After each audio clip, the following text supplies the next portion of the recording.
Llevaba apenas unas horas siendo madre por segunda vez. Mi cuerpo dolía como si hubiera sido atropellada por un autobús de la EMT, y el cansancio se aferraba a mí como una segunda piel. La habitación del Hospital La Paz estaba en penumbra, con solo el suave pitido de las máquinas acompañando mi respiración entrecortada. El olor a desinfectante flotaba en el aire mezclándose con el aroma a talco del bebé que dormía en la cunita junto a mi cama. De repente, la puerta se abrió con un leve chirrido y mi hija de 7 años, Sofía, entró sigilosamente. Su pequeña figura parecía casi fantasmal bajo la tenue luz fluorescente del pasillo que se colaba por la puerta entreabierta. Llevaba su mochila del colegio con dibujos de princesas, y su pelo castaño recogido en una coleta despeinada. Al verla, una pequeña sonrisa se dibujó en mi rostro exhausto. Sin decir palabra, caminó hacia la ventana y cerró la cortina por completo. Se giró hacia mí con una expresión que nunca había visto en su carita. Estaba pálida y seria, con los ojos muy abiertos, como si hubiera visto algo que la hubiera asustado profundamente. «Mamá, tenemos que escondernos debajo de la cama». «Ahora», susurró con una urgencia impropia de una niña. Parpadeé, intentando procesar sus palabras a través de la niebla de medicamentos y fatiga. Un escalofrío recorrió mi espalda. ¿Qué habría visto? ¿Por qué estaba tan asustada? El pánico comenzó a crecer en mi pecho, pero su mirada decidida no dejaba lugar a dudas. «¿Qué pasa, cariño?», pregunté en voz baja, tratando de mantener la calma. «¿Dónde está la abuela? ¿No estaba contigo?» «La abuela está hablando con una enfermera», respondió Sofía casi sin mover los labios. «Pero él está aquí, mamá. Lo he visto en el pasillo. Por favor, tenemos que escondernos». El miedo en su voz era tan palpable que no necesité preguntar más. Solo había una persona que podía provocar ese terror en mi pequeña, Carlos, mi expareja y padre de Sofía. El hombre que nos había hecho vivir un infierno durante los últimos 2 años, desde que decidí acabar con nuestra relación. Con un esfuerzo sobrehumano, balanceé mis piernas fuera de la cama. Cada movimiento era una agonía, con los puntos de la cesárea tirando de mi piel, pero la adrenalina me empujaba hacia adelante. Me acerqué a la cunita y recogí a mi bebé recién nacido, Diego, que dormía ajeno a todo. Lo estreché contra mi pecho, sintiendo su calor reconfortante a pesar de la situación. Sofía, con una madurez impropia de sus 7 años, me ayudó a bajar al suelo frío. Sus pequeñas manos me guiaban con el cuidado de alguien mucho mayor. Juntas, nos arrastramos bajo la cama del hospital, mi corazón latiendo desbocado. «¿Cómo ha entrado?», susurré mientras nos acomodábamos en aquel espacio reducido. «Se supone que no puede acercarse a nosotras». «¿La orden de alejamiento?» «No lo sé», contestó Sofía. Llevaba una chaqueta negra y gorra. Y tenía esa mirada, mamá. La misma de aquella noche. Sabía exactamente a qué noche se refería. La última vez que Carlos había perdido el control por completo, cuando tuve que llamar a la policía mientras Sofía se escondía en el armario de su habitación. Después de eso vinieron las denuncias, el juicio, la orden de alejamiento. Y ahora estaba aquí, en el hospital, el día que había dado a luz a mi segundo hijo, fruto de mi nueva relación con Javier. El miedo dio paso a la rabia. ¿Cómo se atrevía a aparecer así? ¿A asustar a nuestra hija de esta manera? ¿A amenazar la seguridad de un recién nacido? Pero la rabia no era útil ahora. Necesitaba pensar con claridad, proteger a mis hijos. «Sofía, escúchame», susurré, intentando que mi voz sonara tranquilizadora. «Vamos a estar bien». «¿Tienes el móvil de la abuela?»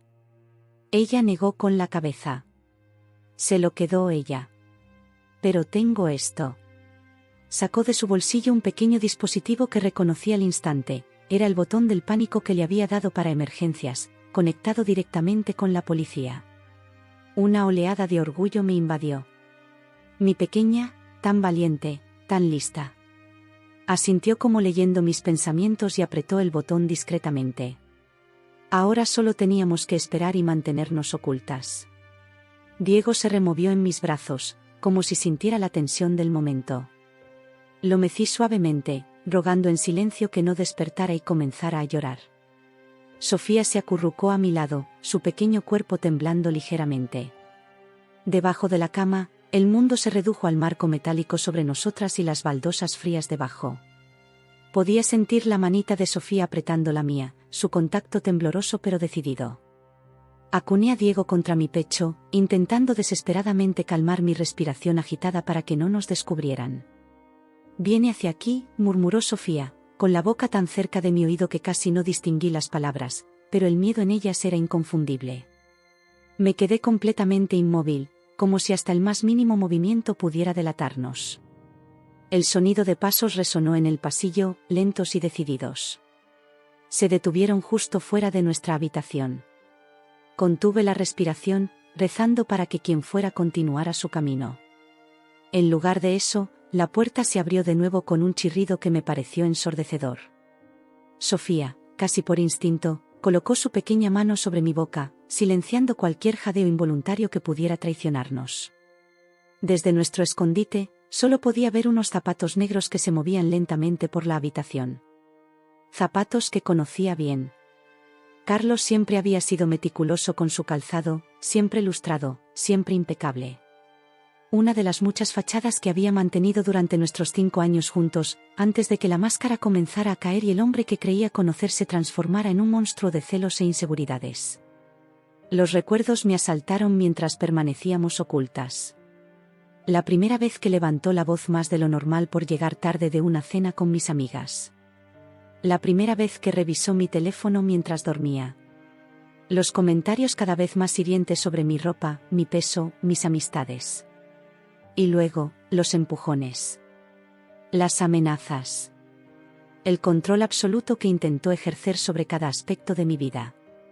La llegada de Sofía había sido como un rayo de luz en aquella oscuridad creciente. Por ella había aguantado más de lo que debería, convenciéndome de que las cosas mejorarían, de que él cambiaría. Qué equivocada estaba. El nacimiento de nuestra hija solo había incrementado sus inseguridades, sus celos irracionales, su necesidad de controlarnos a ambas.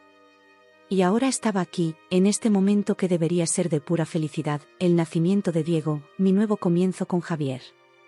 Carlos se había presentado para recordarme que nunca estaría completamente libre de él, que seguiría siendo una sombra en nuestras vidas. Los zapatos se movieron. Hasta el baño. Escuché cómo abría la puerta de la ducha con un tirón brusco. Estaba buscándonos. Mi corazón latía tan fuerte que temía que pudiera oírlo. ¿Dónde estás, Elena? Su voz rompió el silencio, una voz que reconocería en cualquier parte. Sonaba tranquila, casi amable, pero conocía demasiado bien ese tono engañoso. Era la calma que precedía a la tormenta. Solo quiero conocer a mi sobrino. Así lo llamas, ¿no? El hijo de tu querido Javier. Sentí que la sangre se me helaba en las venas. ¿Cómo sabía del nacimiento de Diego? ¿Cómo había averiguado en qué hospital estábamos? Las preguntas se agolpaban en mi mente mientras luchaba por mantener la calma. Sofía me apretó la mano con más fuerza, sus ojos brillantes por las lágrimas contenidas. Le devolví el apretón, intentando transmitirle seguridad aunque yo misma estuviera aterrorizada. En ese momento, Diego se removió en mis brazos, amenazando con despertarse. Lo mecí suavemente, susurrándole palabras tranquilizadoras que apenas eran audibles. Sé que estás aquí, Elena. La enfermera me ha dicho que no has salido de la habitación. Y tu madre está muy entretenida hablando con el personal. Qué descuidada, dejar a la pequeña Sofía venir sola. Al mencionar a mi hija, sentí que algo se rompía dentro de mí. Una mezcla de rabia y miedo me invadió por completo. ¿Había visto a Sofía? ¿La había seguido hasta aquí? Mi pequeña comenzó a temblar a mi lado, y supe que estaba reviviendo todos los momentos de terror que había experimentado durante los episodios violentos de su padre. Los pasos se acercaron a la cama. Los zapatos se detuvieron justo delante de nuestro escondite, y por un momento horrible, pensé que se agacharía a mirar debajo. Presioné mis labios contra la frente de Diego, intentando infundirle silencio con mi pensamiento. El tiempo pareció detenerse mientras Carlos permanecía allí, inmóvil. ¿Sabes qué, Elena?, continuó, su voz cada vez más tensa. Creo que no me has tomado en serio. Cuando te dije que si no podías ser mía, no serías de nadie más. Cuando te advertí sobre las consecuencias de desafiarme. Un escalofrío recorrió mi cuerpo al recordar aquellas amenazas, pronunciadas la última noche que pasamos bajo el mismo techo. La noche que finalmente reuní el valor para dejarlo, para llevarme a Sofía y comenzar de nuevo. Las mismas amenazas que repitió durante el juicio, cuando el juez dictó la orden de alejamiento. Palabras que me habían perseguido en pesadillas durante meses. Carlos se movió de nuevo, esta vez hacia la ventana. Descorrió un poco la cortina y miró al exterior. La luz que se filtró iluminó brevemente nuestro escondite, y contuve la respiración, temiendo que pudiera vernos reflejados en el cristal.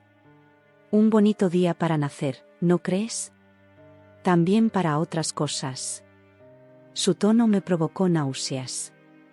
He estado pensando mucho, Elena.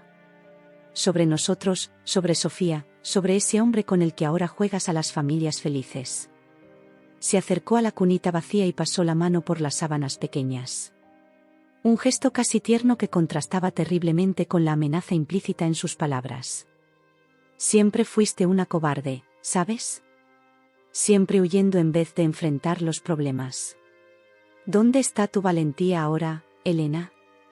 ¿Escondida, como siempre? Sentí las lágrimas deslizarse por mis mejillas sin poder contenerlas.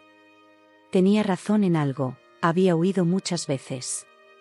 Había callado cuando debería haber gritado, había encubierto sus abusos cuando debería haberlos denunciado. Pero ya no era esa mujer. Ya no huía por miedo, sino por protección. Ya no callaba por vergüenza, sino por estrategia. Y esconderme ahora no era cobardía, era supervivencia. Por mis hijos. Por nuestro futuro. Los minutos se arrastraban como horas mientras Carlos continuaba en la habitación. Se movía de un lado a otro, abriendo cajones, revisando el armario, mirando repetidamente hacia la puerta como si esperara a alguien. Con cada segundo que pasaba, la tensión en mi cuerpo aumentaba. El dolor de la cesárea reciente pulsaba bajo los vendajes, y mantener a Diego en silencio se volvía cada vez más difícil. ¿Dónde demonios te has metido, Elena?, murmuró Carlos, su voz adquiriendo ese filo peligroso que yo conocía tan bien. Era el tono que usaba justo antes de que las cosas se pusieran feas. No puedes haber salido. Te están vigilando. Sus palabras me helaron la sangre. ¿Nos estaba vigilando? ¿Desde cuándo? La idea de que hubiera estado observándonos, siguiendo nuestros movimientos, me provocó náuseas.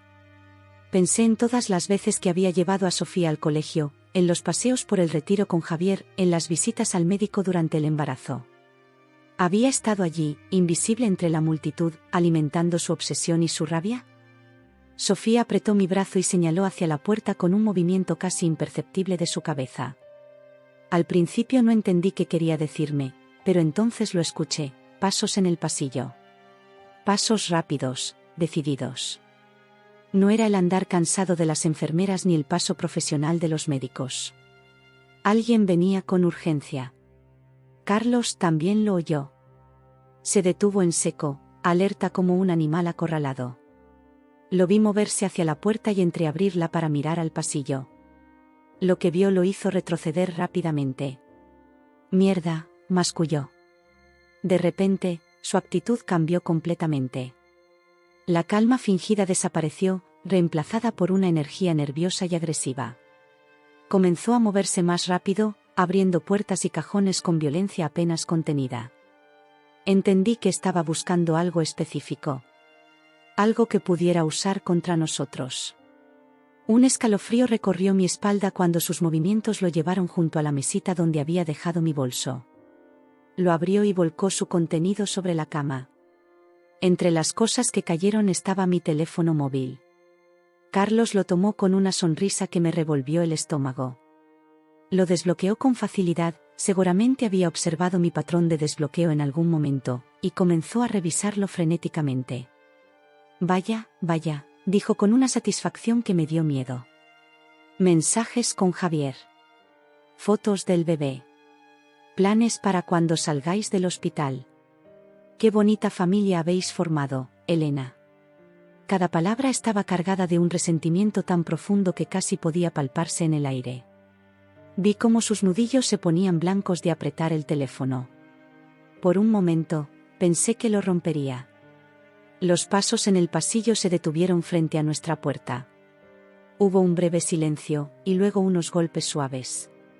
«¿Señora Martínez?» «Soy el agente Ramírez, de la Policía Nacional. ¿Puedo pasar?»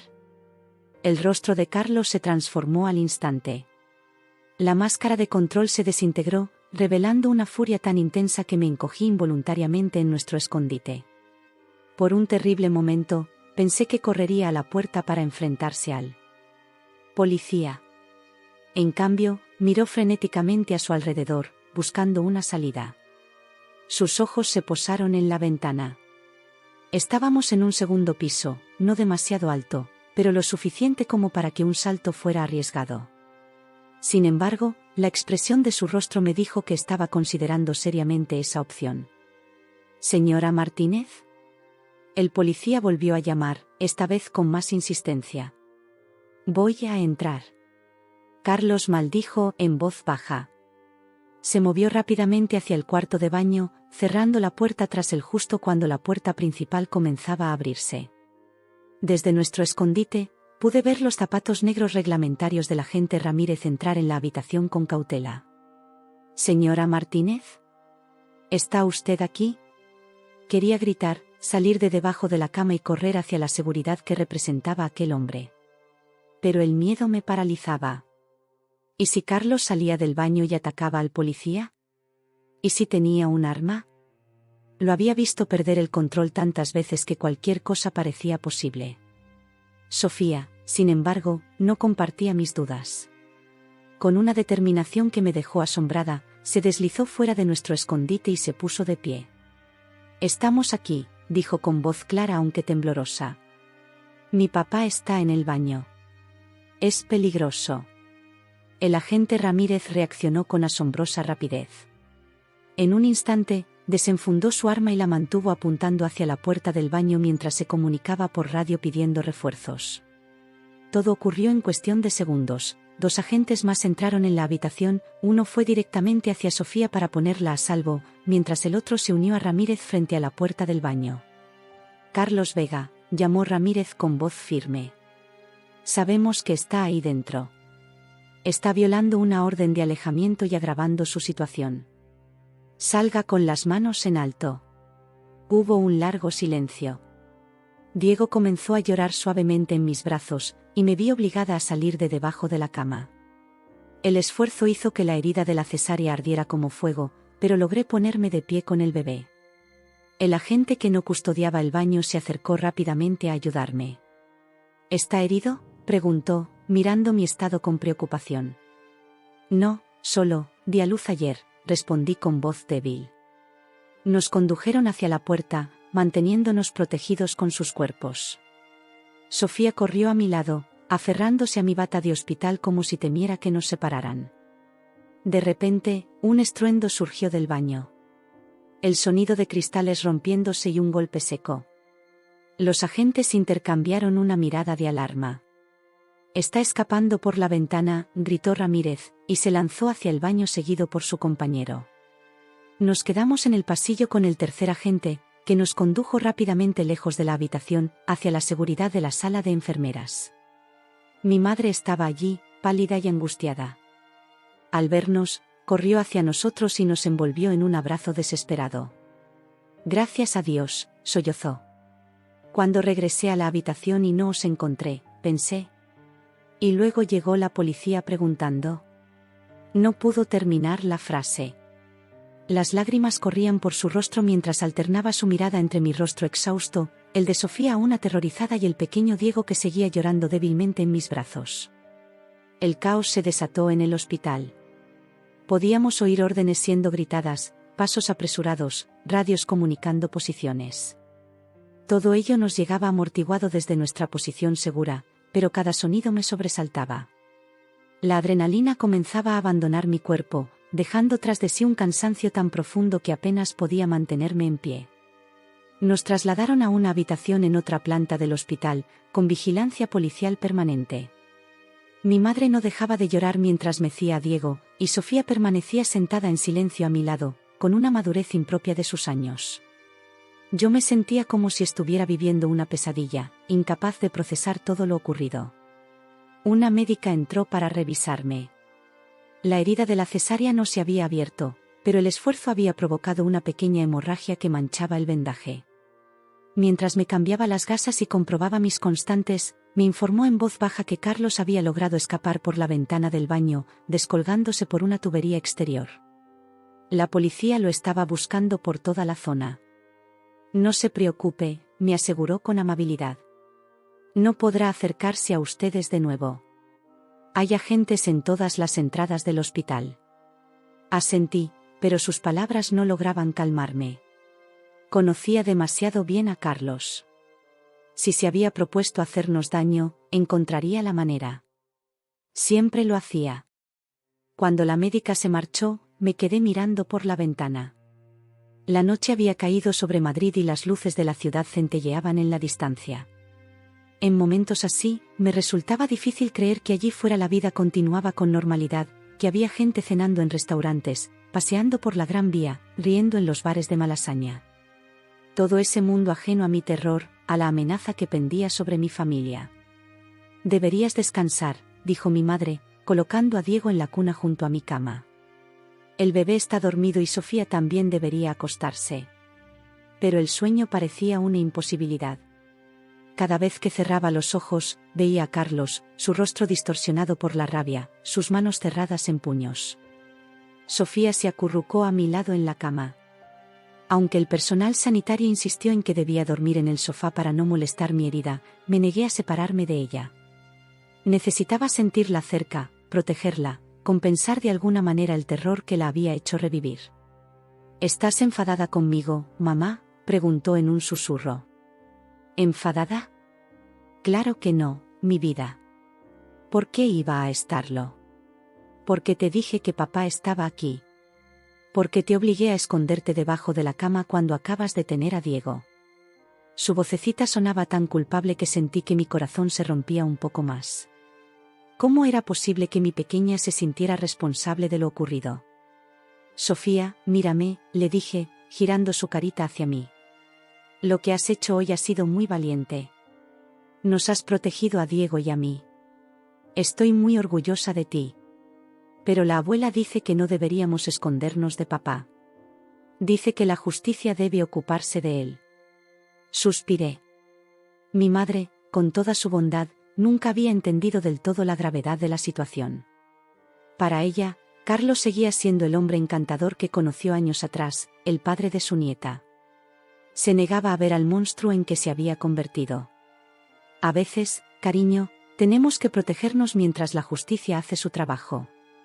Y eso es exactamente lo que hicimos. Sofía asintió, aunque no parecía totalmente convencida. Me dolía ver cómo todo esto la estaba afectando. Con solo 7 años, ya había presenciado más violencia y miedo de lo que cualquier niño. Debería experimentar. Me pregunté cómo la marcaría todo esto, qué cicatrices invisibles quedarían en su alma. Mientras permanecíamos allí, acurrucadas en la oscuridad de la habitación hospitalaria, mi mente viajó hacia atrás, a los inicios de mi relación con Carlos. ¿Cómo no había visto las señales? Ahora me parecían tan obvias, su necesidad de control, sus celos irracionales, la manera en que me aislaba poco a poco de familiares y amigos. Recuerdo la primera vez que fuimos a cenar a casa de mis padres, poco después de conocernos. Carlos se mostró encantador, ayudando a mi madre en la cocina, interesándose por el trabajo de mi padre, haciendo bromas que nos hicieron reír a todos. «Qué suerte has tenido», me dijo mi madre esa noche cuando nos despedíamos. «Es un hombre excepcional». Y lo parecía. Era atento, cariñoso, me hacía sentir especial. Sus pequeños gestos de control los disfrazaba de preocupación. «Te llamo tanto porque me preocupo por ti, no me gusta ese amigo tuyo porque no te trata como mereces, ese vestido te queda demasiado provocativo, solo quiero protegerte de miradas indeseadas». Frases que ahora me helaban la sangre, pero que entonces interpretaba como muestras de amor. ¿En qué momento se torció todo? ¿Fue gradual o hubo un punto de inflexión que no supe ver? Quizás fue cuando quedé embarazada de Sofía, apenas un año después de empezar a vivir juntos. La noticia lo cambió todo. Al principio, Carlos parecía feliz, pero pronto comenzó a obsesionarse con la idea de que el bebé no era suyo, a pesar de que jamás le había dado motivos para dudar de mí. Las acusaciones se volvieron cada vez más frecuentes y virulentas. Los gritos se convirtieron en empujones, los empujones en golpes. La primera vez que me golpeó, lloró después, me pidió perdón de rodillas, juró que nunca volvería a ocurrir. Le creí. Quería creerle. Estaba embarazada, asustada, sin trabajo desde que me había convencido de dejarlo para cuidar de nuestro hogar. Después del nacimiento de Sofía, hubo un breve periodo de calma. Carlos estaba embelesado con su hija, orgulloso de ser padre. Pero la paz no duró. Pronto comenzaron las críticas sobre cómo cuidaba del bebé, las acusaciones de ser una mala madre, los ataques de celos cuando amamantaba a Sofía y no le prestaba suficiente atención a él. La violencia se volvió parte de nuestra rutina, tan habitual como los desayunos o las compras. Aprendí a ocultar los moratones, a inventar excusas, a sonreír en público mientras me desmoronaba por dentro. Todo por proteger a Sofía, para que tuviera una familia normal, para que no creciera sin su padre como me había ocurrido a mí. Qué irónico. En mi intento de darle estabilidad, la había expuesto a un trauma mucho mayor. La decisión de dejarlo finalmente llegó una noche en que Sofía, con apenas 5 años, se interpuso entre nosotros durante una de sus agresiones. «No pegues a mamá», le dijo con su vocecita temblorosa pero firme. Carlos se detuvo, sorprendido por la intervención de la niña. Esa noche, mientras él dormía, hice las maletas y llamé a mi madre. Al día siguiente presenté la denuncia. Los 2 años siguientes habían sido un infierno legal. La orden de alejamiento, las visitas supervisadas que Carlos a menudo incumplía, las amenazas veladas a través de conocidos comunes. Y luego, la aparente calma de los últimos meses. Una calma que, ahora me daba cuenta, no era más que la tormenta gestándose. El amanecer me sorprendió despierta. No había logrado conciliar el sueño en toda la noche, a pesar del agotamiento físico y emocional. Sofía dormía a mi lado, su respiración tranquila contrastando con mi inquietud. Diego había despertado un par de veces para tomar el pecho, pero ahora también descansaba plácidamente en su cunita. Mi madre se había marchado a casa para recoger algunas cosas que necesitábamos, escoltada por uno de los agentes. El otro permanecía apostado en la puerta de nuestra habitación, su presencia una mezcla de consuelo e inquietud. Me recordaba constantemente el peligro que aún nos acechaba. Una enfermera entró para el control matutino. Me tomó la tensión, la temperatura y revisó la herida de la cesárea. Todo evoluciona correctamente, me dijo con una sonrisa amable. El doctor pasará en un par de horas. Si todo sigue así, es posible que les den el alta mañana. El alta. La palabra me provocó una oleada de pánico. ¿A dónde iríamos? No podíamos volver a mi apartamento. Carlos conocía perfectamente la dirección. La casa de mi madre tampoco era una opción segura. Necesitábamos un lugar donde él no pudiera encontrarnos, al menos hasta que la policía lo detuviera. Cuando la enfermera se marchó, me levanté con cuidado para no despertar a Sofía y me acerqué a la ventana. El día había amanecido gris y lluvioso, típico de un noviembre madrileño. Las calles ya bullían de actividad, personas con paraguas dirigiéndose al trabajo, ambulancias entrando y saliendo del recinto hospitalario, el tráfico formando las habituales retenciones matinales. En algún lugar, entre toda esa gente, podía estar Carlos. Observando, esperando, planeando su próximo movimiento. El pensamiento me provocó un escalofrío. El agente Ramírez llegó poco después, con aspecto cansado pero resuelto. Me pidió que le relatara de nuevo los acontecimientos del día anterior y tomó notas meticulosamente. ¿Ha habido noticias?, pregunté cuando terminé mi relato. ¿Han encontrado a Carlos? Ramírez negó con la cabeza. Todavía no, señora Martínez. Pero le aseguro que lo encontraremos. Hemos ampliado la orden de alejamiento para incluir también a su hijo recién nacido, y estamos tramitando la suspensión inmediata de las visitas con su hija. Un juez lo firmará esta misma mañana. ¿Y mientras tanto? ¿Qué se supone que debo hacer cuando nos den el alta? No podemos volver a casa. Estamos en contacto con servicios sociales para encontrarles una plaza en un centro de acogida para mujeres maltratadas. Allí estarán seguros hasta que detengamos a su expareja. Un centro de acogida. La idea me entristeció profundamente. Con un bebé recién nacido y Sofía, que debería estar asistiendo al colegio normalmente, no celebrando su cumpleaños la semana siguiente con sus amigas, no preparándose para la función navideña donde iba a ser uno de los Reyes Magos. Todo robado por el terror que Carlos seguía infligiendo en nuestras vidas. Pero no había alternativa. La seguridad de mis hijos era lo prioritario. Todo lo demás, comodidad, normalidad, planes, tendría que esperar. Ramírez se despidió, prometiendo volver con novedades. Cuando se marchó, Sofía ya estaba despierta, mirándome con sus grandes ojos castaños llenos de preguntas que no se atrevía a formular. «Buenos días, princesa», le dije, forzando una sonrisa. «¿Has dormido bien?». Asintió, pero su expresión seguía siendo seria. «¿Papá sigue por ahí?». La pregunta, tan directa, me desarmó. Siempre había intentado protegerla de la cruda realidad, suavizar las situaciones, pero Sofía era demasiado perceptiva. Merecía la verdad, al menos la parte que podía comprender sin aumentar su miedo. «La policía lo está buscando», respondí, sentándome junto a ella en la cama. «Y mientras tanto, van a cuidar de nosotros para que estemos seguros». «¿No vamos a volver a casa?». «No por ahora, cariño. Vamos a quedarnos unos días en un lugar especial, como unas pequeñas vacaciones». La mentira me supo amarga, pero ¿qué otra cosa podía decirle? ¿Cómo explicarle a una niña de 7 años que íbamos a escondernos en un centro para mujeres maltratadas porque su padre representaba una amenaza para nuestras vidas? Para mi sorpresa, Sofía sintió con comprensión. Como cuando nos quedamos en casa de la tía Carmen después de que papá rompiera la puerta del baño, ¿verdad? Su recuerdo me sobresaltó. Había sido uno de los episodios más violentos, cuando Carlos destrozó la puerta del baño tras la que me había encerrado para escapar de sus golpes. No creía que Sofía lo recordara con tanta claridad. ¿Qué otros horrores guardaba su memoria infantil?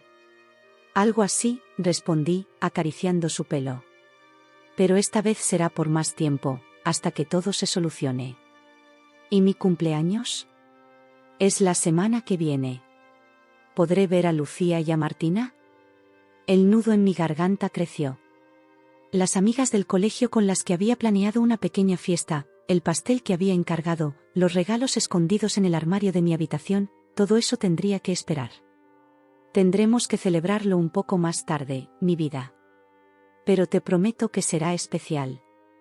Sofía bajó la mirada, y vi cómo luchaba por no llorar. Mi corazón se rompió un poco más. ¿Cuánto más tendría que sacrificar mi hija por culpa de Carlos? Diego comenzó a llorar en ese momento, salvándonos a ambas de ahondar en una conversación dolorosa. Lo tomé en brazos y se lo ofrecí a Sofía, que siempre estaba deseando ayudar con el bebé. «¿Quieres sostenerlo mientras preparo su biberón?». Su rostro se iluminó al instante. Con cuidado, coloqué al pequeño en sus brazos, siempre bajo mi atenta supervisión. Verlos juntos, Sofía susurrando canciones de cuna a su hermano pequeño, me dio fuerzas. Por ellos haría lo que fuera necesario. Por ellos encontraría la manera de salir de esta pesadilla. La mañana transcurrió lentamente. Mi madre regresó con una bolsa de ropa y algunas cosas básicas para el bebé. También trajo noticias. Había hablado con Javier por teléfono, informándole de lo ocurrido. Estaba desesperado por venir desde Barcelona, donde se encontraba por trabajo, pero le habían aconsejado esperar por su propia seguridad. «Dice que volverá en cuanto pueda», me explicó mi madre. «¿Qué te quiere y qué os va a sacar de esto?». Sus palabras me reconfortaron, aunque también me preocuparon.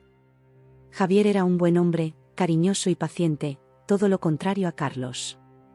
Habíamos empezado nuestra relación poco después de mi divorcio, y su amor había sido fundamental para ayudarme a recuperar la confianza en mí misma.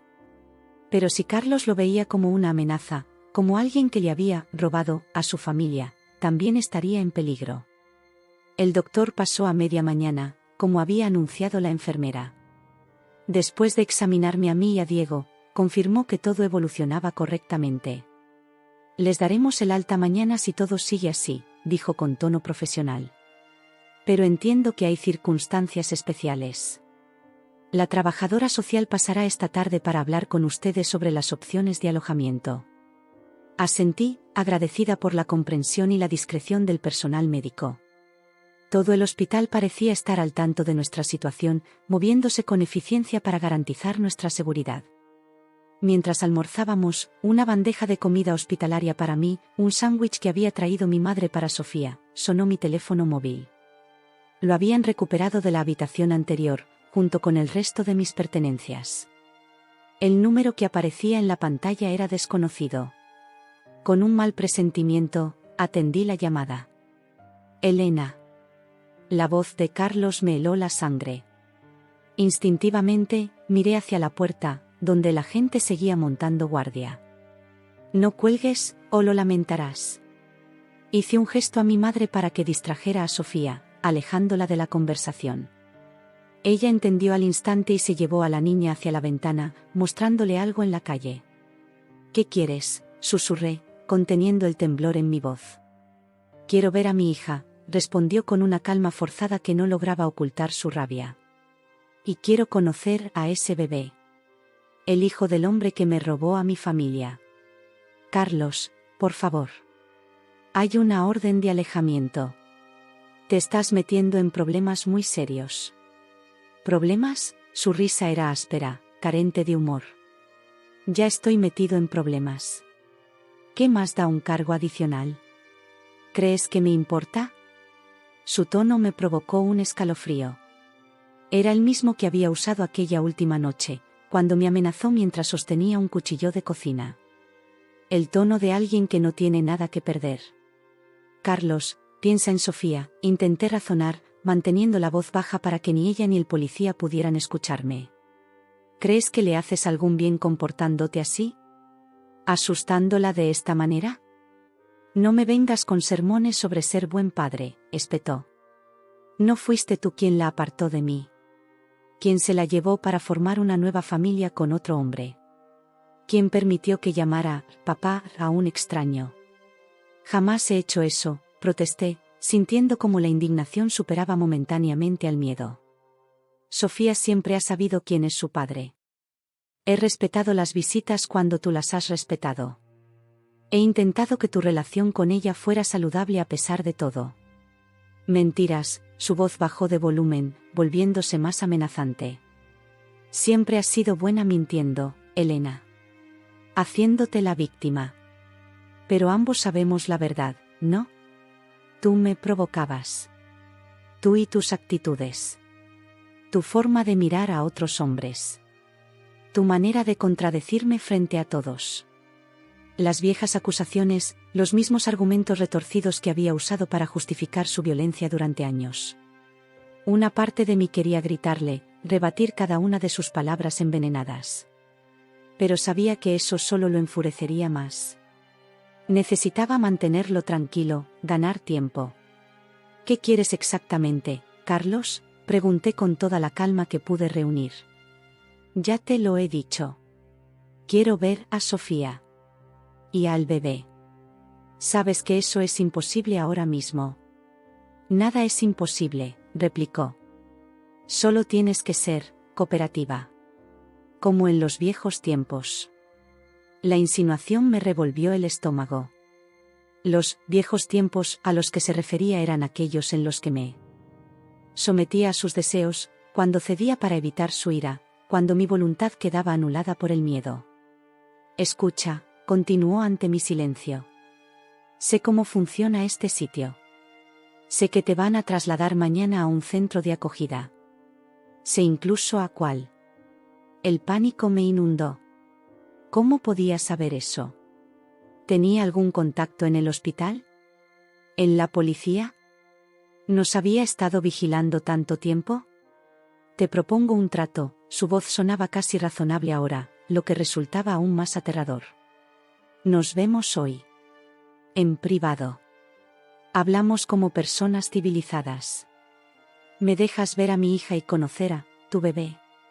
Y luego os dejo en paz. Para siempre. No puedo hacer eso, respondí, sabiendo que era una trampa. Carlos nunca nos dejaría en paz voluntariamente. Su obsesión era demasiado profunda, su resentimiento demasiado arraigado. Claro que puedes, insistió. Tienes libertad de movimiento dentro del hospital. El policía no te sigue al baño, ¿verdad? Puedes decir que vas a dar un paseo con Sofía por la planta, que necesitáis estirar las piernas. Carlos, por favor. Es muy sencillo, Elena. O nos vemos hoy en tus términos, o nos veremos igualmente, pero en los míos. Y te aseguro que no te gustarán. La amenaza quedó suspendida entre nosotros, pesada y real. Conocía lo suficiente a Carlos para saber que no era un farol. Si decía que nos encontraría, lo haría, sin importar las consecuencias. ¿Dónde?, pregunté finalmente, odiándome por ceder, pero sin ver otra salida. En la capilla del hospital. A las 7. Estará vacía a esa hora. ¿Cómo lo sabes? Tengo mis fuentes. Venid solas. Antes de que pudiera responder, colgó. Me quedé mirando el teléfono, sintiendo que acababa de hacer un pacto con el diablo. La capilla. Un lugar tranquilo, apartado, pero aún dentro del hospital. Lo suficientemente público para no temer lo peor, lo suficientemente privado para la confrontación que Carlos buscaba. Mi madre y Sofía regresaron a mi lado. La niña estaba animada tras haber visto una ambulancia de pediatría decorada con personajes de dibujos animados. ¿Quién era?, preguntó mi madre, notando seguramente mi palidez. Número equivocado, mentí, odiando añadir una falsedad más a la montaña de medias verdades que había construido para proteger a mi familia. Las horas siguientes pasaron en una bruma de ansiedad. La trabajadora social vino, como había anunciado el médico, para explicarnos el proceso de traslado al centro de acogida. Sería a primera hora de la mañana, en un vehículo policial. El lugar estaba en las afueras de Madrid, en una dirección confidencial. Nos proporcionarían todo lo necesario: ropa, comida, atención psicológica. Sofía podría asistir a un colegio cercano tras unos días de adaptación. Asentí a todo, haciendo las preguntas adecuadas, fingiendo una normalidad que estaba muy lejos de sentir. Mi mente no dejaba de dar vueltas, evaluando opciones, buscando salidas. ¿Debería contarle a la gente sobre la llamada de Carlos? ¿Tendríamos entonces protección adicional? ¿O simplemente trasladarían el problema, posponiendo lo inevitable? Si Carlos había descubierto a qué centro nos iban a llevar, ¿qué garantía tenía de que no nos encontraría allí? ¿No sería mejor enfrentarlo ahora, en un entorno controlado, que vivir constantemente mirando por encima del hombro? A las 6:30, tomé una decisión. Le pedí a mi madre que bajara a la cafetería a comprar algo para cenar, asegurándole que estaríamos bien con el agente en la puerta. En cuanto se marchó, comencé a vestir a Sofía. ¿A dónde vamos?, preguntó, confundida. A dar un pequeño paseo, respondí, tratando de que mi voz sonara natural. Para estirar las piernas antes de cenar. Acuné a Diego, que dormía plácidamente, y me acerqué a la puerta. El agente asignado a nuestra protección ya no era Ramírez, sino un oficial más joven, con aspecto de novato. Vamos a bajar a la capilla, le informé con una sonrisa forzada. Necesito un momento de reflexión. De oración. El agente pareció dudar. Debería acompañarlas, señora Martínez.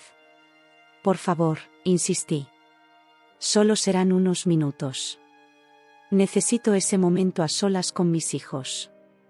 Ha sido un día muy difícil.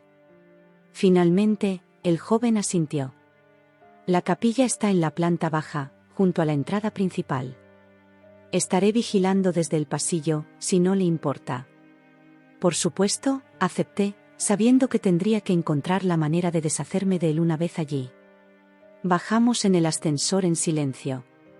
Sofía me tomaba de la mano, intuyendo que algo importante estaba ocurriendo. El agente nos seguía a pocos pasos.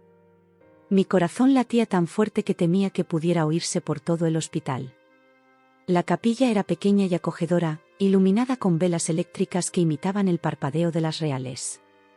Había unos pocos bancos de madera dispuestos ante un sencillo altar, y una imagen de la Virgen de la Esperanza presidía el espacio.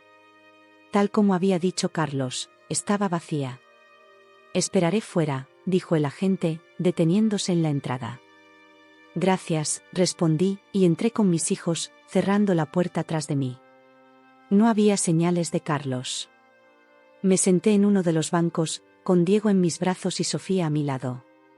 ¿Y si todo había sido una cruel broma? O peor, una distracción para algún otro plan que no podía imaginar. La puerta trasera de la capilla, la que daba a un pequeño despacho para el capellán, se abrió lentamente. Carlos apareció, vestido con un uniforme de limpieza del hospital. Su disfraz era la explicación de cómo había conseguido moverse por el centro sin ser detectado. Sofía ahogó un grito al verlo y se pegó a mí. Instintivamente, estreché a Diego contra mi pecho, como si pudiera protegerlo con mi propio cuerpo. «Hola, familia», dijo Carlos, con una sonrisa que no alcanzaba sus ojos. «Qué reunión tan conmovedora». Se acercó lentamente, y pude ver que cojeaba ligeramente. Probablemente se había lesionado en su huida por la ventana del baño. Su rostro mostraba signos de no haber dormido, con una barba incipiente y ojeras marcadas. Sofía, mi princesa, se dirigió a la niña, agachándose a su altura. «¿No vas a darle un abrazo a papá?»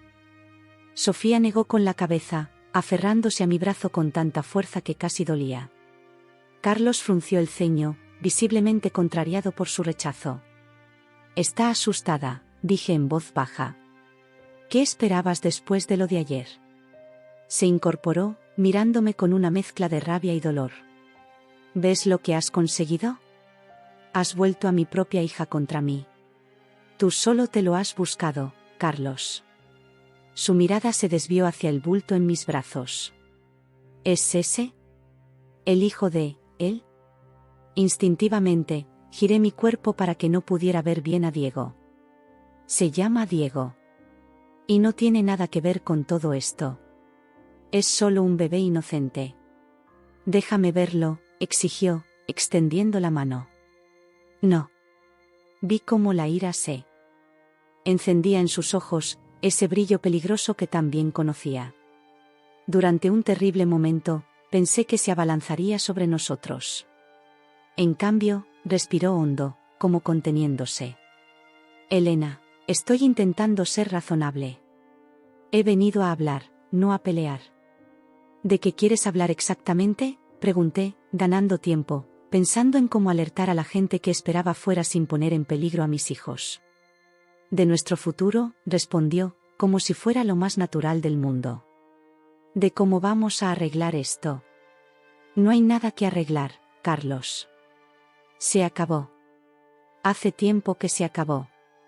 «No tiene por qué ser así», insistió, acercándose un paso más. «Podemos volver a empezar. Los tres». E incluso, miró hacia Diego, «podría acostumbrarme a él también. Por ti. Por nosotros». La propuesta me dejó sin aliento por lo absurda, lo delirante que resultaba. ¿Realmente creía que después de todo lo ocurrido habría alguna posibilidad de que volviéramos a estar juntos? ¿De qué le permitiría estar cerca de mis hijos? «Eso nunca va a pasar», respondí con toda la firmeza que pude reunir. «Nunca volveremos contigo. Nunca seremos una familia otra vez». Su expresión cambió, endureciéndose. «¿Por él? ¿Por ese Javier que ni siquiera está aquí cuando lo necesitas? ¿Qué te dejas sola enfrentando esto? No está aquí porque está protegiendo a nuestra familia, manteniéndose a salvo de ti. Y no es por él. Es por mí, por mis hijos. Porque merecemos vivir sin miedo». Carlos dio otro paso hacia nosotros. Sofía comenzó a llorar silenciosamente, y Diego, perturbado por la tensión, se agitó en mis brazos. Estaba a punto de gritar para alertar a la gente cuando la puerta principal de la capilla se abrió de golpe. No era el joven policía quien entró, sino Javier. Jamás me había alegrado tanto de ver a alguien. Su rostro mostraba una mezcla de alivio al vernos y furia al reconocer a Carlos.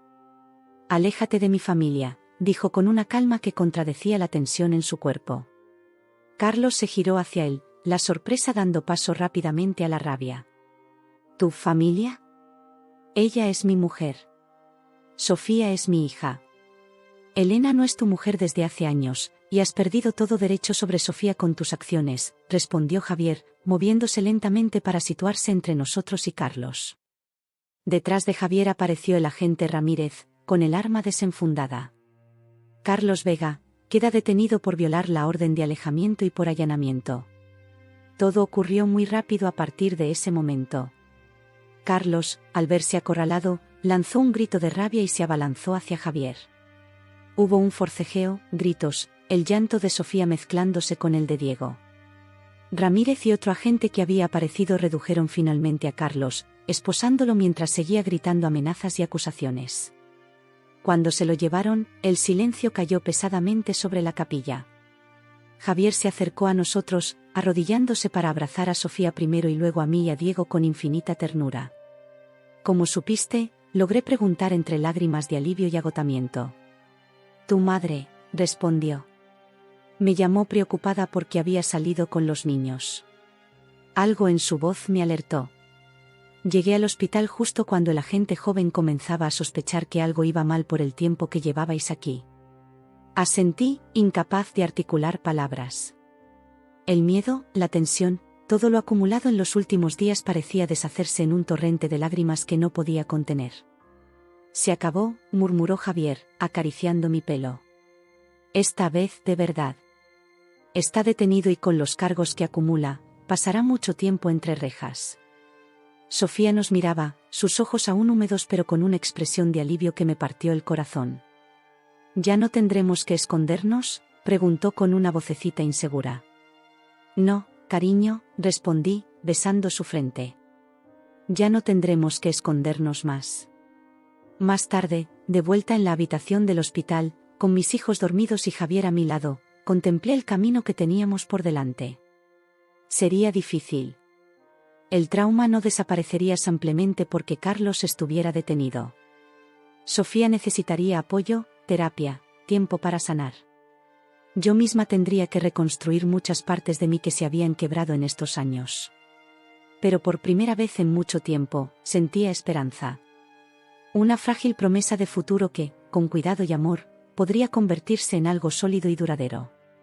«Vamos a estar bien», susurré, más para mí misma que para Javier, que me apretó la mano en respuesta. Y por primera vez, realmente lo creí.